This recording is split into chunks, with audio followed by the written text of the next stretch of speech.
No bombs, no bullets. This is an invisible war. And they've developed ways to manipulate all of us. And this is all infiltration, subversion to control the narrative. To shape your opponent's perceptions of you. Our God-given rights are being silently eroded, yet we are completely unaware. Sending an official letter urging that an American elected official shouldn't exercise his right to freedom of speech. Make certain media outlets think twice about reporting certain issues or certain topics. The provost of the university personally called me out and escorted me off campus, telling me not to return. An unnoticed dark force is attacking America. That it's a struggle between freedom and totalitarianism.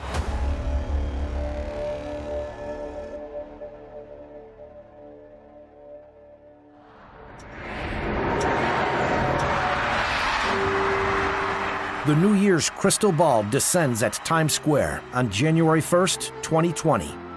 At the same time, over 7,000 miles away in Wuhan, China, political pressure was mounting on 8 healthcare professionals. Local police found these doctors one after another around New Year's Day and accused them of spreading rumors and seriously disrupting social order.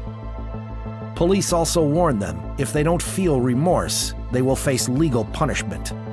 The incriminating evidence against them? Messages they sent to friends on December 30th. One message read, 7 cases of SARS were diagnosed in the Wuhan, South China seafood market. Another read, 1 case of infectious coronavirus pneumonia was confirmed in the Haohu branch of the Wuhan Second Hospital. Others read, the government has not yet decided to make it public. Please be careful, everyone. When the Times Square crystal ball dropped, none of the revelers were aware of the political pressure thousands of miles away, but tragedy was approaching. Just hundreds of yards from the crystal ball is the billboard of Xinhua News Agency, the official news agency of the Chinese Communist Party. 7 hours after New Year's Eve, Xinhua announced on its website in Chinese, Wuhan police have taken legal measures against 8 healthcare professionals because they were disseminating false information. The agency also told the Chinese public not to believe them and spread rumors. You had hero doctors that were sounding the alarm, trying to tell the world about COVID-19. And the Communist Party of China clamped down on that immediately. That censorship directly exacerbated COVID-19. And it is something that is now impacting so many Americans.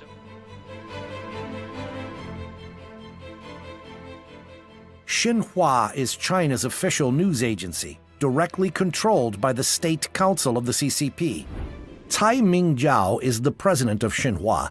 He previously served as the deputy director of the CCP's propaganda department, where he ruled the media with an iron fist, firing writers who dared to tell the truth, with a tight grip over the media and political loyalty to the party.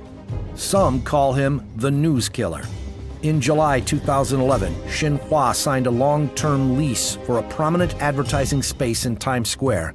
The fee for the giant screen is estimated at $300,000 to $400,000 per month. Don't buy! China live! Free speech! On its first day of broadcast, a Tibetan group staged a protest, saying the CCP's censorship agency is not welcome in New York City. Don't buy! China live! Free speech! Free threat! Don't buy! It's the official source of information that's very tightly controlled editorially by the Chinese government and Communist Party in terms of what they're able to publish, to the extent that they basically use it as a way to channel the official version of events within China. The CCP calls this billboard the China screen as a symbol of the regime's Da Wai Shun, or Grand External Propaganda Campaign. That multi-billion-dollar media expansion plan was Beijing's response to a setback for the CCP. During the 2008 Beijing Olympics, the CCP was eager to enhance its international image, by showing the world how China can host the perfect games. Behind the scenes, the CCP was increasingly abusing human rights and silencing dissent. After nearly 2 weeks of violent demonstration, Politicians and human rights groups from around the world called for a boycott of the Olympics in Beijing. Embarrassed CCP officials believed this happened because its own message was not being heard enough outside of China, so it needed a bigger voice. In 2009, the CCP launched the $6.6 billion Grand External Propaganda Campaign to fuel the global expansion of its official mouthpieces and drown out Western media voices. The CCP not only seeks to improve its image in the world, but also to further a strategic expansion of global power. As the international financial crisis began in 2008, it seemed at that time that many countries in the world were seeking help from China and regarded China as the engine out of the crisis. Therefore, the CCP was full of confidence at that time. Domestically, it felt that it was necessary to strengthen its totalitarian rule. Abroad, it also saw an opportunity to expand its power overseas and establish a communist order according to the will of the CCP. Of course, the CCP still has no way to confront the United States in military power, so it has adopted the method of information warfare. And then there's information warfare, which is a lot more subtle, which is how you shape the perceptions of your opponent. And there's a lot of different modalities used to achieve those ends, for one country to achieve its policy goals by manipulating another one. As the vanguard outpost of this global campaign, in 2010, Xinhua rented top-floor office space in Times Square to be its North American headquarters for the next 20 years. The next year, it rented the highly visible advertising screen and started playing propaganda videos. Another Chinese state mouthpiece media, China Daily, entered Americans' lives in an even more insidious way. China Daily, for example, the CCP controlled a state-sponsored newspaper from China, is dropped on my doorstep as a member of Congress in my House office building. That's just skimming the surface of how powerful and how advanced the Chinese propaganda machine really is. China Daily has been inserting a multi-page supplement called China Watch as paid advertisement into major newspapers including The Washington Post and The Wall Street Journal over the past years. The Chinese Communist Party understands that politicians in the West, unlike there, have to be responsive to public opinion to some degree. And by growing their influence in these other media outlets, they're able to shape American perceptions of communist China to make the American public at least less hostile, which makes it easier for Chinese Communist Party officials to deal with American elected officials. Trying to shape the narrative about China, these advertisements describe the CCP as an open and civilized regime and claim that the people under the CCP's rule enjoy economic prosperity as well as freedom, and that the Chinese market has many business opportunities. On the first page of the insert, in barely noticeable text, it says the content was paid for by the official media of the CCP. Don't focus on what the Chinese Communist Party, what the narrative is. Remember, a communist regime dominating a narrative and controlling the narrative. Look at their actions over the past decade and several decades and since they've been in power. When you look at a Marxist-Leninist socialist system or socialism with Chinese characteristics, it's always for the betterment of the party. They will trample human rights, basic rights of individuals in order to get to that goal, and they make no mistake about that. And we know what they're doing to the ethnic Uyghurs in northwest China and Xinjiang. We know what they did in Tibet, and we know what they've done to the Falun Gong and the Christians.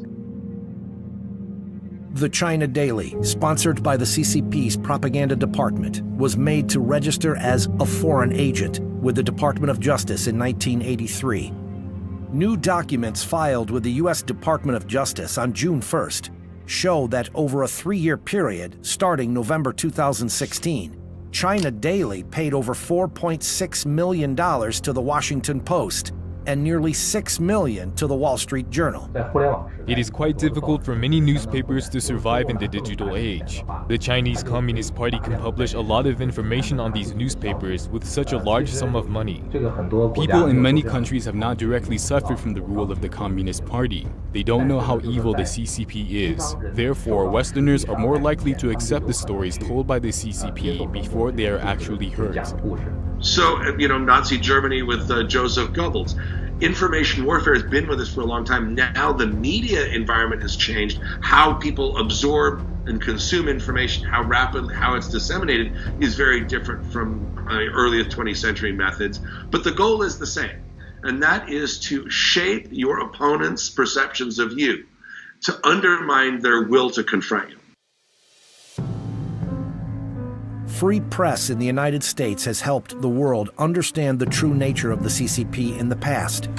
In 1989, when the CCP army blood-washed the Tiananmen Square democracy movement, Western reporters risked their lives and captured images of the Chinese people's fight against tyranny. In 1997, American media exposed the state-sponsored sale of human organs from executed prisoners for medical transplantation. With the free flow of information, the CCP's propaganda machine wouldn't be able to compete even if it ran at full capacity. For that reason, the CCP prepared another tool for its grand external propaganda campaign: foreign censorship. The Chinese government and Chinese officials inside China trying to obstruct foreign correspondents from covering certain stories, intimidating sources. And so it does make it harder for them to report information on various aspects of what's happening in China that the Chinese government doesn't like. In 2012, after publishing investigative stories exposing CCP officials' massive wealth, both the New York Times and Bloomberg had their websites blocked in China, and reporters' visas were denied. 1 year later, Bloomberg reportedly killed another investigative report about the financial ties of a top CCP official. In 2018, the CCP arrested the relatives of at least 5 reporters after these Radio Free Asia journalists covered the human rights violations in Xinjiang. In 2019, the CCP threatened data company Refinitiv, a partner of Reuters news agency, with having its service in China suspended if Refinitiv didn't remove stories related to the Tiananmen Square massacre. Refinitiv eventually complied. In addition, the CCP has expelled at least 19 foreign journalists in the past 12 months, and about 82% of foreign journalists say they've experienced interference, harassment, or violence while reporting in China in the past year. The CCP has even extended this interference overseas. Chinese diplomats are regularly trying to interfere with the media space in the United States, especially Chinese language media, but not only. So it involves intimidating reporters, calling up executives to complain about particular stories, intimidating advertisers who try to run ads from the local Chinese community. I think if the purpose is to try to encourage censorship or make certain media outlets think twice about reporting certain issues or certain topics, or make advertisers think twice about advertising in particular news outlets, then yeah, I would say that that's been effective in some cases. But they don't have the freedom to silence those who disagree with them, or to present the Chinese Communist Party line as the only correct perspective. The censorship of speech is far-reaching, and at some point can be deadly. When SARS broke out in China in 2003, the Wall Street Journal and Time magazine reported on Chinese doctor Jiang Yanyong, who exposed the CCP's official cover-up of the epidemic. The reports attracted global attention, and experts from the World Health Organization soon went to China to investigate and confirmed the CCP's cover-up, thus preventing the epidemic from spreading further. 17 years later, the CCP's censorship machine has matured. At the beginning of the virus outbreak, the CCP ordered Chinese doctors not to accept interviews from any media, and the WHO took CCP information at face value, then based recommendations on it, leading to the global spread of the epidemic. In the meantime, Most media in the U.S. directly quote CCP data, even after it's been exposed as propaganda and lies. Today, news outlets continue to report Chinese data as fact. China has had enormous success, rarely mentioning how the CCP's initial cover-up left the world unprepared, costing countless lives. And instead, these media report on what lessons the rest of the world can learn from the CCP. 如果他们不能够在中国采访的话，就是感觉好像这个报纸就缺乏一定的影响力啊，或者拿不到第一手。 They feel that their newspapers will have no influence if they cannot do reporting in China, so they desperately want to please the CCP and be very cautious about what they report on China and try to balance their reporting. Their so-called balanced reporting is to publish a lot of the CCP's words or simply flatter the CCP. I think this has violated the most basic principles of news journalism. 我觉得这些媒体我觉得它是违背了这个新闻媒体它的一些基本的原则。 Chinese government is lying about the number of deaths, and for American media to take those propaganda statements, to repeat them as fact, to deceive the American people into believing those propaganda efforts is at its core anti-American, and from a journalistic standpoint, it's unethical for them to not do their own research into making sure that the claims they're repeating are accurate. And sadly, if you're asking what college students think and what young people, the next generation think, many of them simply are ignorant to the fact that this information is not truthful, it's a lie. And so shame on the media for repeating these accusations, because you've got entire generations of Americans coming up.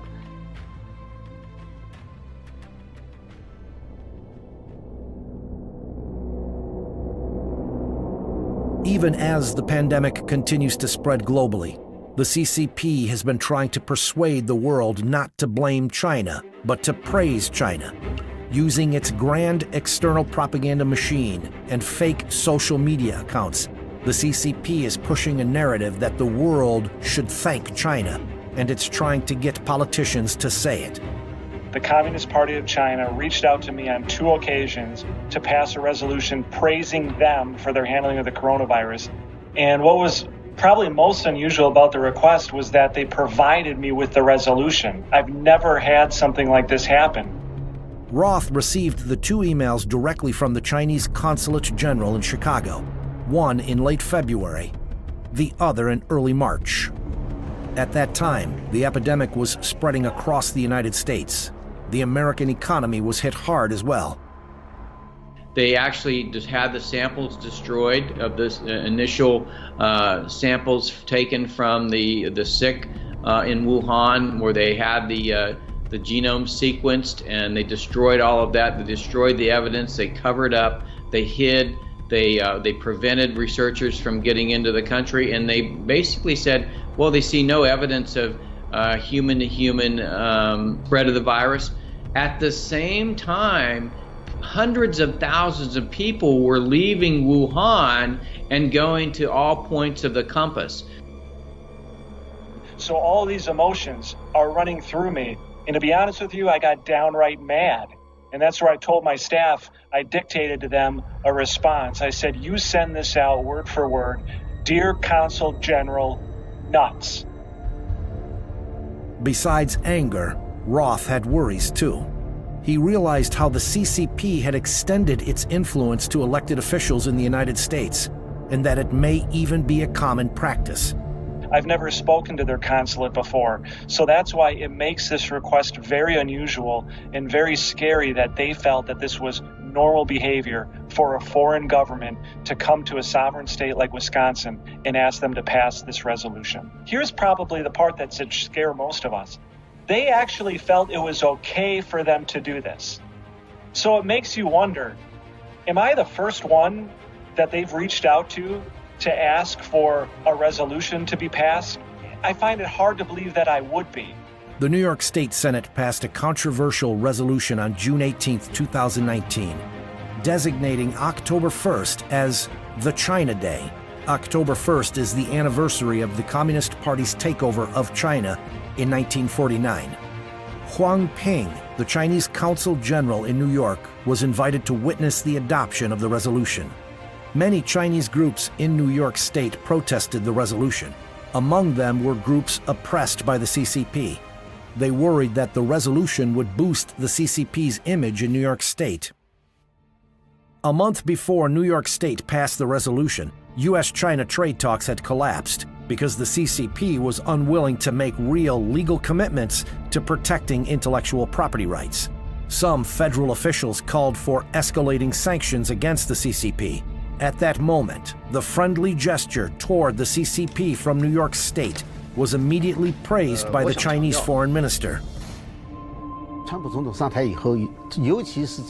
Since President Trump came to power, especially during the U.S.-China trade war, the two parties have reached a consensus on the CCP. So the CCP shifted its focus to state governments, because state governments don't have dedicated personnel for foreign diplomacy, and people at the state level are far less vigilant towards the CCP. Also, their understanding of the CCP's nature is not as good as people in the federal government. The CCP really wants to have some resolutions passed at the less guarded state level to create an environment conducive to itself while exerting pressure on the federal government.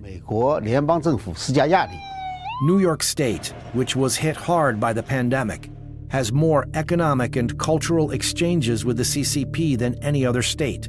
According to the China General Chamber of Commerce, $50.9 billion of investment from China was injected into New York from 2011 to 2017, much more than any other state. The New York State government stated in 2017 that developing relations with China is one of its top priorities. The CCP has mapped out every politician in the country, down to the governors and senior elected state legislators, so it's not just national level politicians. And they've mapped out who's soft on the CCP or even likes them, who's moderate or ambivalent, and who's hostile to them. And they've developed ways to manipulate all of us.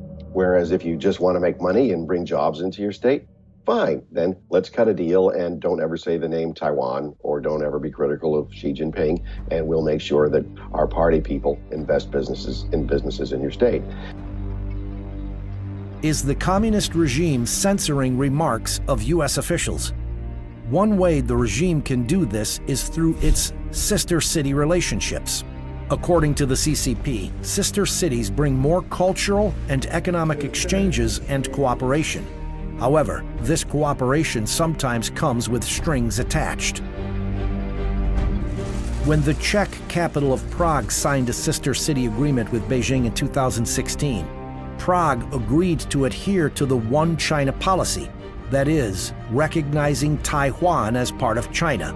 This was exposed by newly elected city officials last year. The new mayor rejected including a political declaration in the agreement between the cities and wanted to remove the One China language. He said his country should not turn away from the victims of injustice. The CCP immediately threatened Prague with breaking off diplomatic relations, stopping flights, and cutting financial aid. New York City, like Prague, has signed a sister city agreement with Beijing as well. China's Consul General in New York sent a letter last month to the Speaker of one of your state legislatures. Here's what the letter said in part. It said, quote, "As we all know, Taiwan is part of China. Avoid engaging in any official contact with Taiwan, including sending congratulatory messages to the electeds. A representative of the Chinese Communist Party in the New York City sending an official letter urging that an American elected official shouldn't exercise his right to freedom of speech." And this isn't a one-off event. It's happening all across the country. The abuse of so-called friendship goes even further. The Association for the Defense of Human Rights and Religious Freedom publicized an internal document from the CCP's Henan Provincial Party Committee, dated March 2017. The file contains the following text: make full use of the foreign sister cities' relationship to squeeze Falun Gong's space in their activities abroad. Falun Gong is a popular traditional Chinese spiritual practice. It's been heavily persecuted by the CCP since 1999, but is practiced freely around the world. The document from Henan Province reveals something more. Since provincial party committees don't have the authority to formulate foreign policy, it means the order came from the Central Committee of the CCP. That means the CCP is trying to export its persecution of faith through its sister city relationships. The CCP has implicitly exported its values and influence to the United States. This is a kind of sharp power that forces or influences America to give up its values unknowingly. This has caused the most harm to the establishing foundation of the United States. American people have never experienced such harm in the United States history, not even during the Cold War. And this is all infiltration, subversion to control the narrative and to control actions throughout the United States and to weaken the United States. As of March 2019, the U.S. and China have 227 sister city relationships and 50 pairs of sister relationships between American states and Chinese provinces. The Chinese government has been methodical in the way it's analyzed our system, our very open system, one that we're deeply proud of. It's assessed our vulnerabilities, and it's decided to exploit our freedoms to gain advantage over us at the federal level, the state level, and the local level.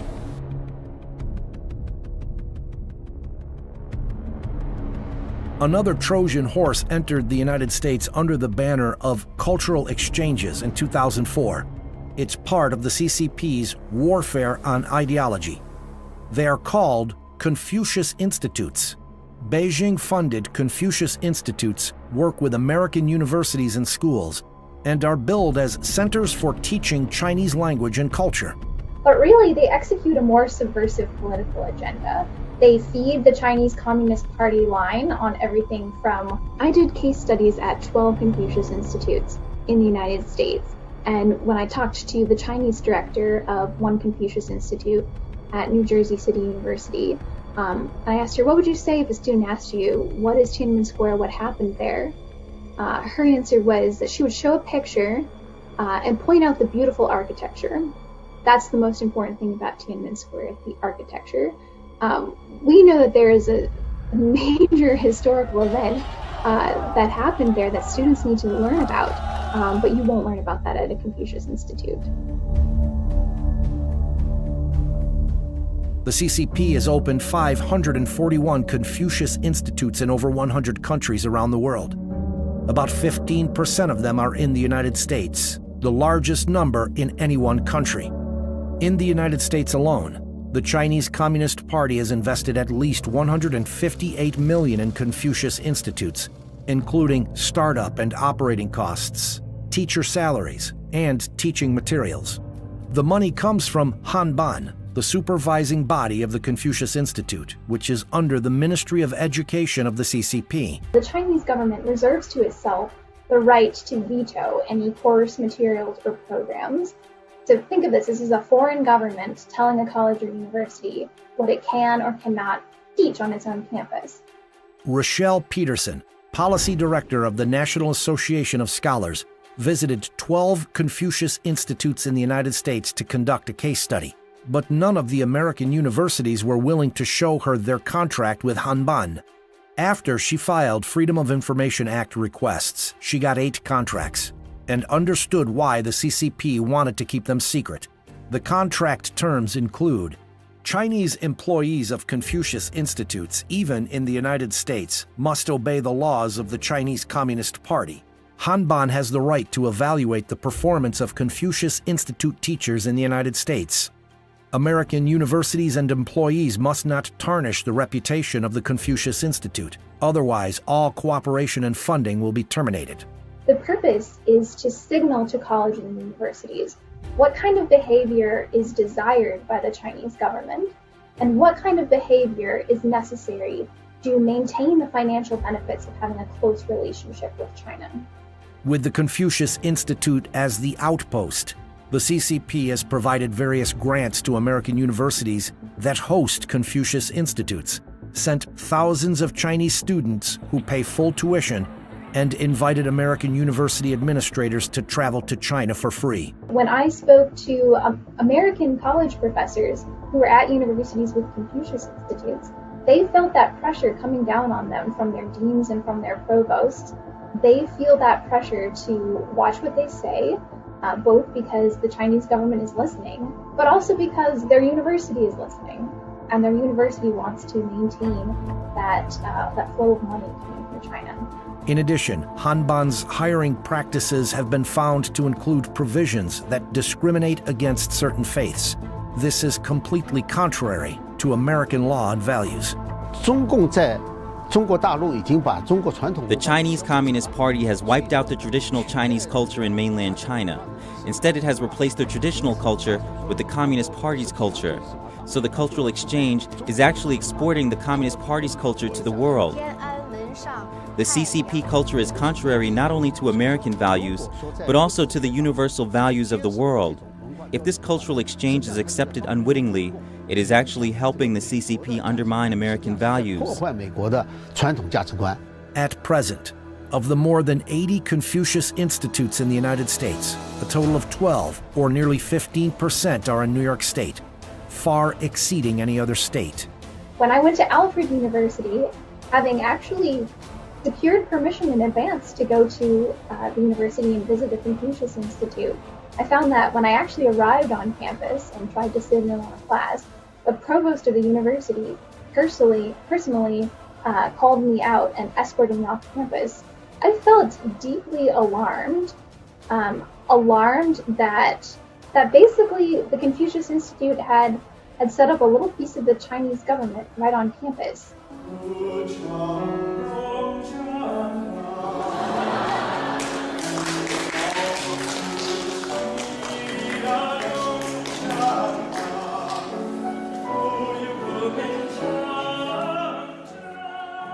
But keep in mind that a lot of the older generations in America, they were old enough to remember the Soviet Union. They were old enough to remember the Cold War. They remember countries crumbling under communist and socialist regimes.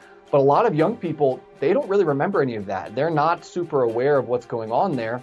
And because of that, they're more likely to fall for the propaganda efforts than maybe older generations are. The communist and other totalitarian regimes, they try to create Homo Sovieticus or Homo Communisticus in order to make people think or stop thinking and just accept what the party says is right or wrong. Beijing knows that today's kids are tomorrow's leaders. The China competition is happening. It's happening in your states, and it's a competition that goes to the very basic freedoms that every one of us values.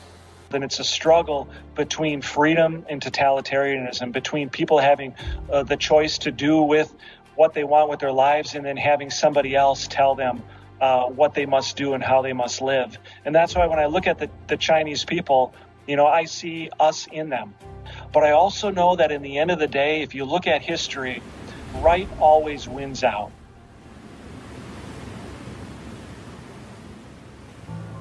The Declaration of Independence says, "We hold these truths to be self-evident, that all men are created equal, and they are endowed by their Creator with certain unalienable rights, that among these are life, liberty, and the pursuit of happiness." Now, these rights bestowed to us by the Creator are being silently eroded. It's a confrontation between communism and universal values, between authoritarian totalitarianism and freedom and democracy, between atheistic materialism and God-given rights. The war of ideology is being waged on our everyday lives. Censorship and propaganda have silently broken through the line of defense of truth, and the invisible enemy, the CCP virus, has marched in without resistance. Now, we find ourselves at a crossroads, and we must decide: continue sleeping in darkness, or wake up and follow our consciences and defend our God-given rights.